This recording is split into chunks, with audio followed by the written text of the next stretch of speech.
Kemarin kita sudah bahas mengenai fadilah wudu, kemudian fadilah sholat selepas berwudu.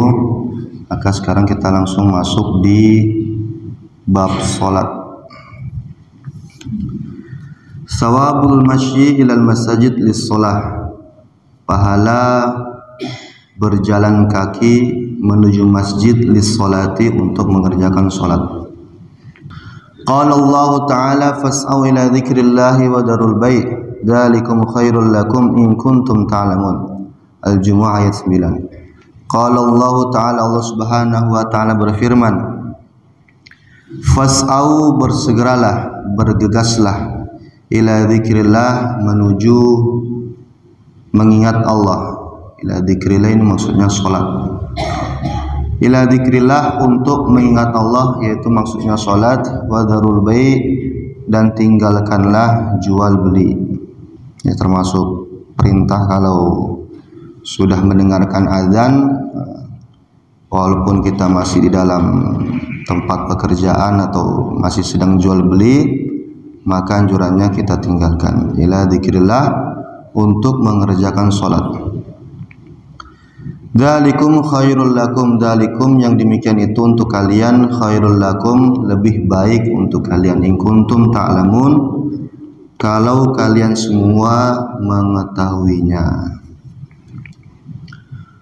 Wa an Nabi Hurairah radhiyallahu ta'ala anhu qala qala Rasulullah sallallahu alaihi wasallam, dari sahabat Sayyidina Abu Hurairah radhiyallahu ta'ala anhu, ia berkata, Rasulullah sallallahu alaihi wasallam bersabda, man, barang siapa, tawaddoa, yang berwudu, fa ahsanal wudu, lalu dia menyempurnakan, memperbagus wudunya, summa kharaja, kemudian keluar, amidan, dengan niat atau enggak dengan sengaja, ila shalah, menuju salat. Fa innahu fi sholatin, maka sesungguhnya dia itu dianggap di dalam sholat, dianggap mengerjakan sholat. Kalau seseorang berwudu kemudian keluar rumah dengan niat, dengan disengaja untuk mengerjakan sholat, walaupun zahirnya dia masih berjalan kaki, tetapi setiap langkahnya dianggap sholat. Makana ya'midu ila sholah, selagi memang tujuannya untuk sholat, selagi yang disengaja itu untuk mengerjakan sholat, bukan perkara yang lain.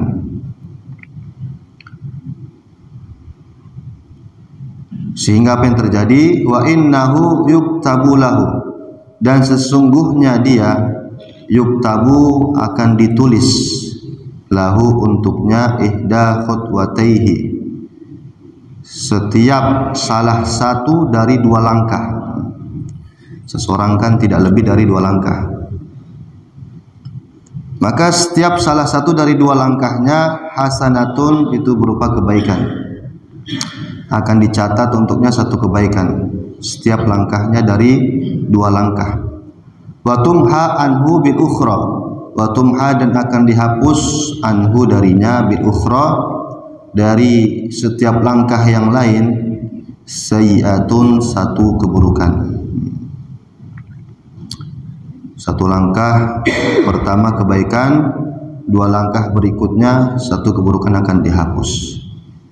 Maka ada sebagian ulama itu menganjurkan kalau kita berangkat ke masjid, itu lebih bagus kita memperpendek langkah kita. Sehingga apa yang terjadi, kalau dia semakin memperpendek langkahnya, maka semakin banyak juga langkah dia ke masjid, sehingga bisa diharapkan semakin banyak juga pahala yang dia dapatkan.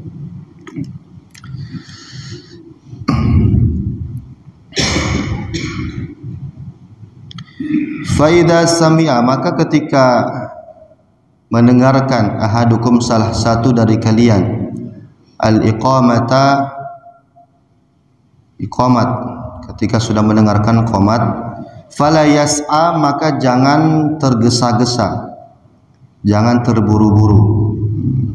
Ini termasuk anjuran bagi kita, kalau ketika kita telat, yang tentunya telatnya bukan gara-gara perkara lalai, yang mungkin telat karena perkara lain. Kita telat, kemudian tengah-tengah jalan sudah mendengarkan qomat dikumandangkan, maka fala yas'a, jangan kita terburu-buru, tetap santai, tetap tenang, berjalan dengan sakinah, tidak terburu-buru. Itu bahkan di dalam kitab Salafatul Mu'in disebutkan termasuk kesunahan berangkat ke masjid itu dalam keadaan sakinah, tenang hati, ya tidak terburu-buru, tidak banyak pikiran. Pokoknya berangkat dari rumah itu pikiran dan hati itu sudah memang konsentrasi, sudah tawajuh, fokus untuk mengerjakan sholat. Pikiran-pikiran lain sudah tidak ada, sehingga pikiran dia punya masalah sudah nggak ada, yang mengganggu ketenangan dia juga sudah tidak ada. Pokoknya berangkat ke masjid dia punya pikiran sudah kosong, hanya fokus menghadap kepada Allah Subhanahu wa Ta'ala. Maka disebutkan kalau seseorang itu berangkat tergesa-gesa walaupun sudah mendengarkan qomat, itu hukumnya makruh.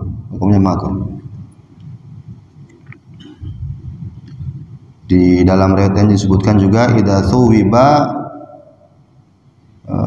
suwiba lis-shalah fala ta'tuha wa antum tas'aun. Oh, enggak salah. Ketika sudah didirikan salat, qomat sudah dikumandangkan, salat sudah dikerjakan, fala ta'tuha, maka kalian jangan datangi salat itu, jangan berangkat, wa antum tas'aun, sedangkan kalian terburu-buru berlari. Sudah qomat kita terburu-buru lari, itu kan nggak boleh. Wa antum tas'aun, kalian terburu-buru, wa alaikum bisakinah, kata Nabi, dan tetaplah bagi kalian tetap tenang, jangan tergesa-gesa, jangan terburu-buru, tetap tenang.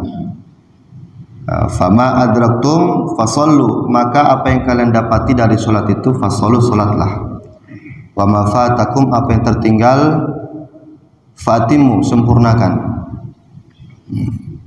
Fa inna hadakum idza kana ya'midu ila shalah fa huwa fi shalatin, atau kama jaa fil hadis. Karena sesungguhnya kalau kalian itu sudah sengaja berangkat ke masjid untuk mengerjakan sholat, walaupun terlambat, ya tetap dianggap sholat. Begitu.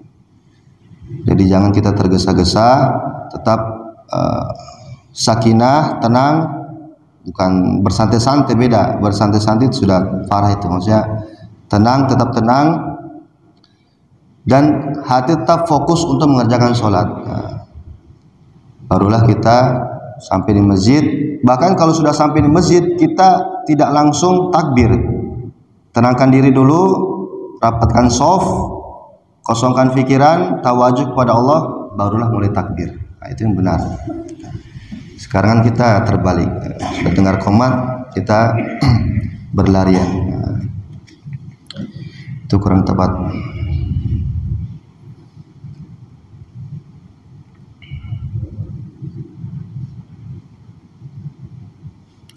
Fa inna a'dhamakum ajran ab'adukum daron. Fa inna a'dhamakum, karena sesungguhnya yang paling agung bagi kalian, ajron, pahalanya, ab'adukum, yang paling jauh bagi kalian, daron, rumahnya. Yang paling banyak pahalanya, yang paling jauh rumahnya. Karena semakin jauh rumahnya, ya semakin banyak juga langkahnya.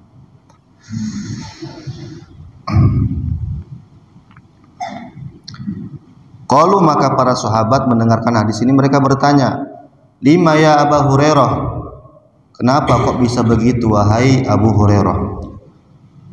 Qalu, maka Sayyidina Abu Hurairah berkata, min ajli kathratil khuta, karena banyaknya langkah. Semakin banyaknya langkah menuju ke masjid, semakin banyak juga, semakin besar juga pahala yang dia dapatkan. Rawahu Malik wa hadha lafdhu wal Bukhari wa Muslim. Ini hadis diriwayatkan oleh Imam Malik dan lafadznya lafadz dari Imam Bukhari dan Muslim. Wa lafdhu fi ihda riwayatihi ada satu lafadz dari riwayat lain, man tatahhara fi baitihi thumma masya ila baitin min buyutillah. Barang siapa yang bersuci berwudu fi baitihi di rumahnya, thumma masya kemudian dia berjalan ila baitin menuju rumah min buyutillah dari rumah-rumahnya Allah Subhanahu wa taala, yaitu masjid dari masjid-masjidnya Allah Subhanahu wa taala, liyaqdiya fardhatan untuk menunaikan kefarduan, min faraidillah dari fardu-fardu Allah Subhanahu wa taala, menunaikan salat-salat fardu. Kanat maka adanya khutwatahu setiap dua langkahnya, ihdahuma salah satunya tahuttu khati'ah dapat menghapuskan satu keburukan, satu kesalahan, wal ukhra dan yang lainnya tarfa'u darajatan mengangkat satu derajat. Kalau lafaz yang ini satu derajat, yang di atas tadi satu kebaikan.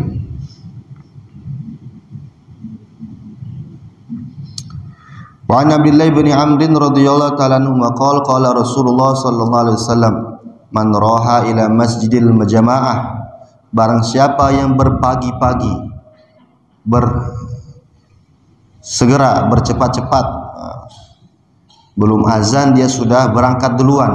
Ini bagus ini. Man raha ila masjidil jamaah, barang siapa yang berpagi-pagi berdahuluan ila masjidil jamaah menuju masjid untuk mengerjakan jamaah, fa khutwatun maka setiap langkahnya tamhu sayah menghapus satu keburukan, wa khutwatun tuktabu lahu hasanatan, dan setiap satu keburukan akan dihapus dan digantikan dengan satu kebaikan. Setiap langkah dicatat satu kebaikan.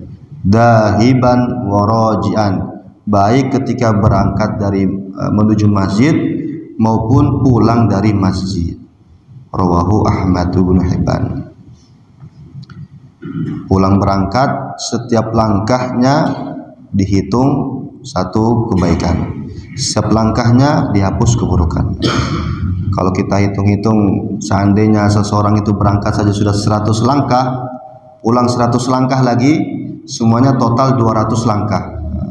Maka kurang lebih ya kalau ditotalkan 100 kebaikan kita dapat, 100 keburukan kita dihapus. Coba sekarang siapa di sini yang bisa melakukan 100 kebaikan dalam sehari? Tentunya kan sulit bagi kita. Kita sekarang satu kebaikan saja susah dilakukan, apalagi 100 kebaikan. Dan mungkin dari sini kita tidak sampai mengerjakan 100 keburukan. Mungkin ya kalau kita kerjakan keburukan yang mentok-mentok 10-20 kali lah dalam sehari. Tapi kalau seseorang itu berangkat ke masjid, 100 keburukan dihapus, 100 kebaikan akan dicatat. Begitu banyak pahala menuju ke masjid. Ini baru berjalannya saja, belum lagi sholatnya. Sholatnya beda lagi pahalanya.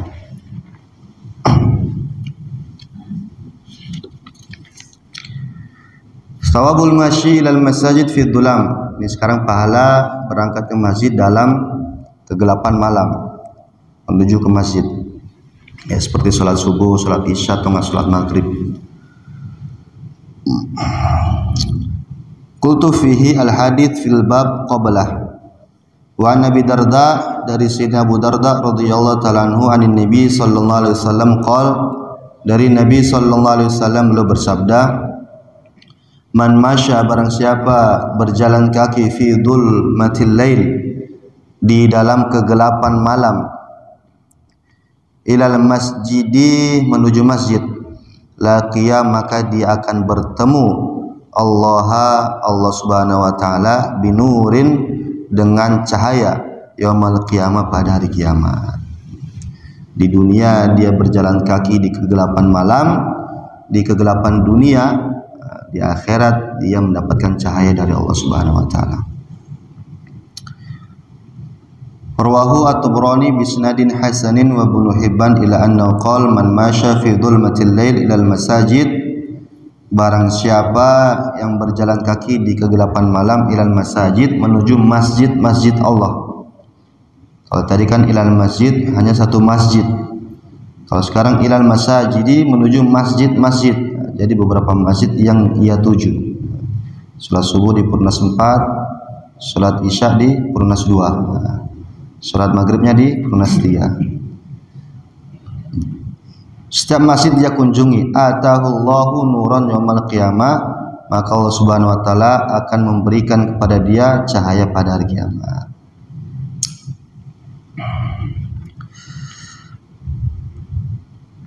Wa an Buraidah radhiyallahu ta'ala anhu anin Nabi sallallahu alaihi wasallam qala basyiril masya'in.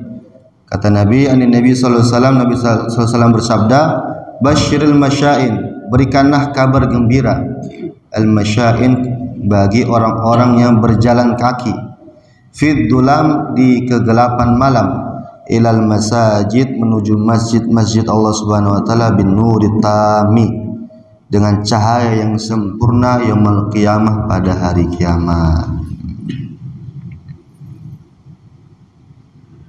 Rawahu Abu Daud wa Tirmidzi bi isnadin jayyid.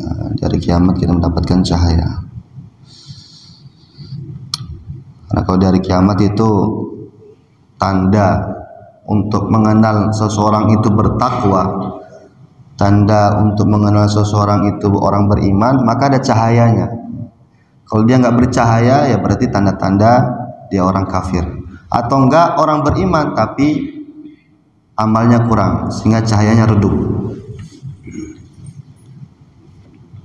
Cahayanya redup. Maka kalau seseorang di dunia dia berjalan kaki ketika kegelapan malam, nanti di akhirat dia akan mendapatkan cahaya yang sempurna.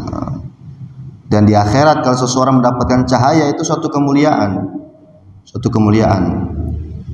Di samping memang banyak kemuliaan yang diberikan berbagai macam jenis yang Allah Subhanahu wa taala berikan kepada manusia.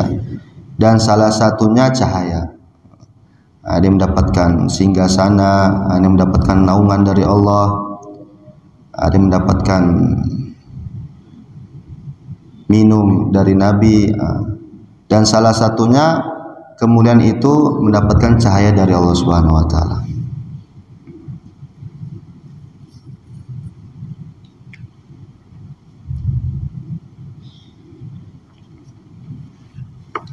Sawabu man lazimal masjid wa jalasa fihi li khair. Pahala orang lazima al masjid, lazima yang dia terus menerus suka berdiam diri, suka menuju masjid. Wajalasa dan duduk fihi di dalam masjid li khairin untuk mengerjakan kebaikan, mengerjakan sholat, baca Quran, zikir dan semacamnya.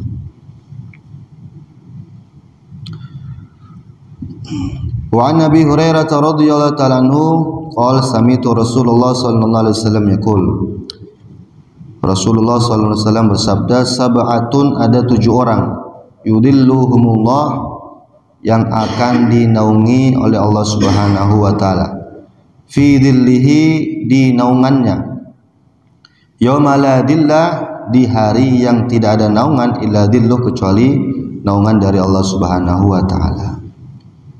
Ya, di akhirat itu di padang mahsyar, suasana begitu genting, matahari didekatkan sedekat 1 jengkal, sehingga orang kalau tidak ada amal dia akan kebanjiran dengan keringatnya sendiri. Maka ada 7 orang yang dia dinaungi, tidak terkena panasnya matahari. Yudilluhumullahu fi dhillih yauma la dhilla illa dhilluh.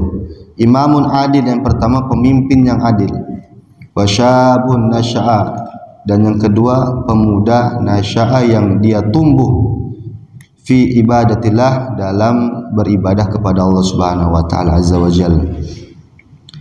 Wa rajulun, dan seorang laki-laki, qalbuhu, yang hatinya, muallakun, selalu bergantung, bil masajid, dengan masjid-masjid. Laki-laki yang hatinya selalu terpaut dengan masjid, nggak tenang kalau nggak di masjid. Pokoknya sampai rumah langsung pengen langsung balik ke masjid lagi. Pokoknya senantiasa hatinya bersangkut paut dengan masjid, sehingga dia senang sekali untuk menuju masjid. Di masjid hatinya tenang, hatinya tentram. Warujulani tahaba fillah, dan dua orang laki-laki tahaba, yang saling mencintai. Dua orang laki-laki tahaba, yang saling mencintai, fillah, karena Allah Subhanahu wa taala. Dua orang sahabat saling bersahabat dan saling mencintai karena Allah Subhanahu wa taala. Ijtama'a, yang ketika berkumpul, ala dzalika, karena Allah Subhanahu wa taala.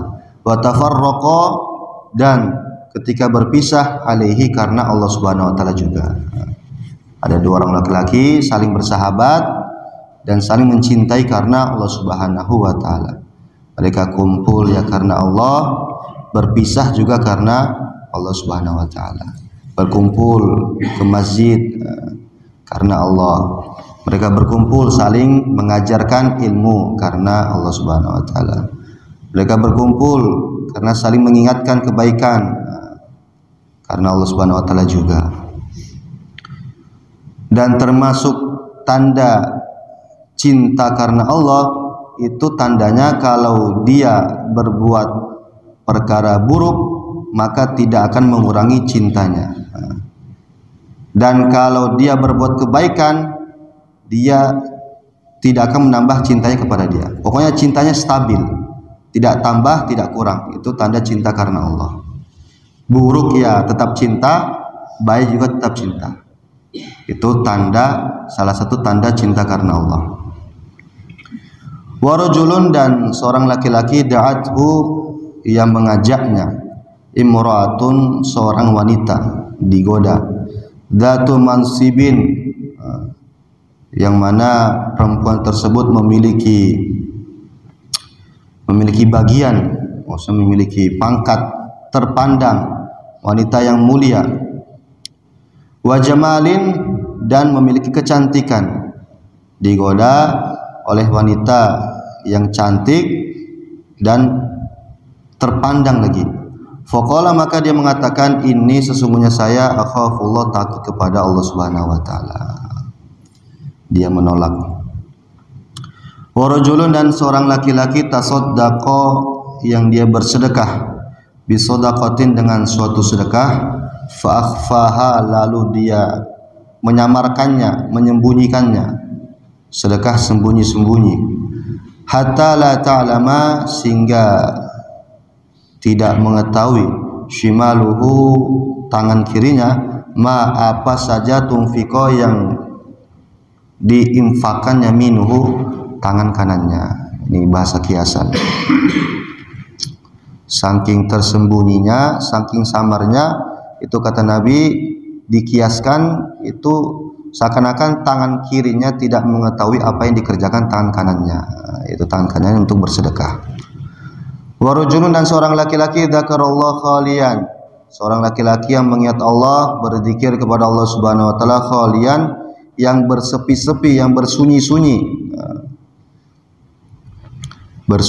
fafadat ainahu, lalu dia mencucurkan air matanya.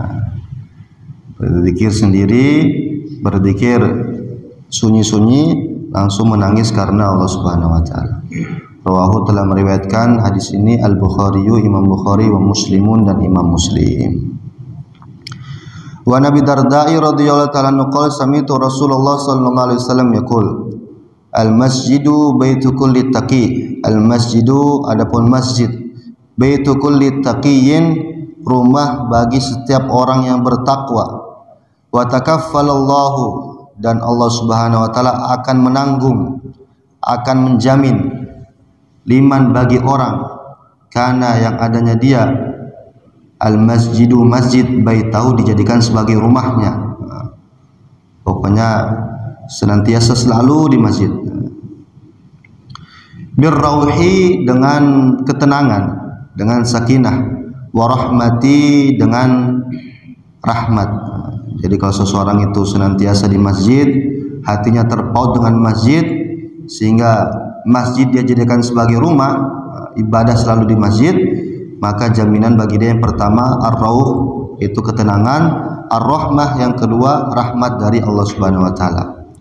Wal jawas, dan yang ketiga wal jawas, melintas, memudahkan untuk melintas, ala sirati, ke atas sirat, ila ridwanillah, menuju ridhonya Allah Subhanahu wa taala, ila jannati, yaitu menuju surga. Jaminan yang ketiga, dia dimudahkan untuk melintas sirat, melintas jembatan sirat untuk menuju ridhonya Allah Subhanahu wa taala, yaitu puncaknya ridho Allah Subhanahu wa taala adalah surga. Rawahu Tabrani, telah meriwayatkan hadis ini al-Imam At-Tabrani, wal Bazzar, dan Imam Al-Bazzar. Wa qala isnaduhu hasanun, dia berkata hadis ini sanadnya hasan.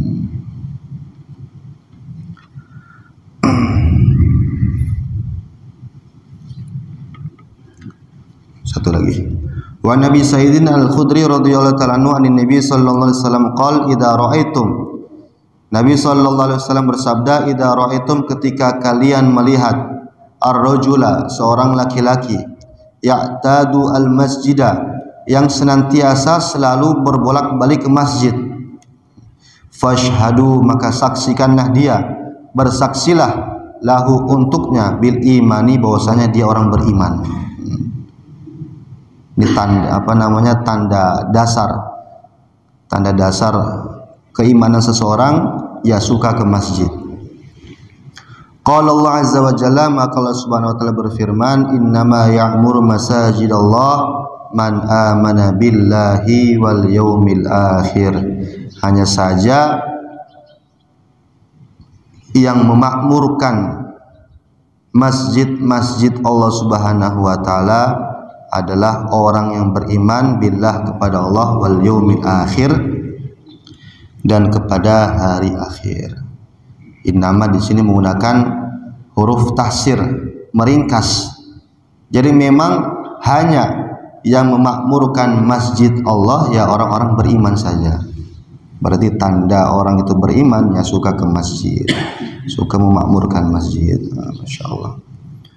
Rawahu Tirmidzi wa qala haditsun hasan, wa Ibnu Majah wa Ibnu Khuzaimah wa Ibnu Hibban wal Hakim wa qala sahihul isnad. Imam Hakim mengatakan ini sanadnya sahih. Insyaallah, semoga Allah SWT terima kita semuanya, terima amal kita, terima pengorbanan kita untuk masjid kita. Allahumma amin. Mungkin ini saja yang dapat saya sampaikan.